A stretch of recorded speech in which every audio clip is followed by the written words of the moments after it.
कसबे डिग्रज येथे तरुणाचा खून, अल्पवयीनासह तिघे ताब्यात. लहान मुलांची भांडणे सोडवण्यावरून झाला वाद. कसबे डिग्रज येथे लहान मुलांची भांडणे सोडवण्यावरून झालेल्या वादातून तरुणाचा खून करण्यात आला आहे. कसबे डिग्रज तालुका मिरज येथे ही घटना घडली. तरुणास लाथाबुक्क्यांसह काठीने मारहाण करत धारदार हत्याराने वार केले. सागर संजय गायकवाड, वय वर्ष 30, राहणार कसबे डिग्रज असे मृताचे नाव आहे. या प्रकरणी सांगली ग्रामीण पोलिसांनी एका अल्पवयीन मुलासह संशयित तिघांना अटक केली आहे.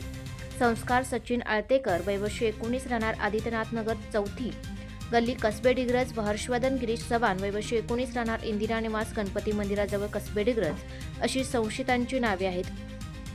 रविवारी 26 एप्रिल रोजी सायंकाळी धैर्यशील करंटे यांच्याकडे एका अल्पवयीन मुलाने बघितले म्हणून त्यांनी का पाहतोस असे विचारले. तेव्हा त्याने थांब तुला दाखवतो काय पाहतो ते अशी धमकी दिली व निघून गेला.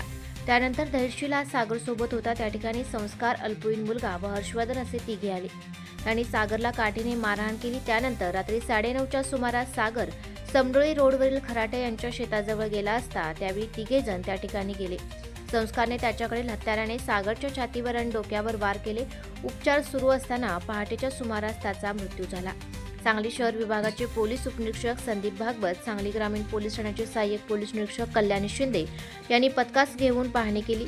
या प्रकरणी संदीप नारायण गायकवाड यांनी फिर्याद दिली आहे.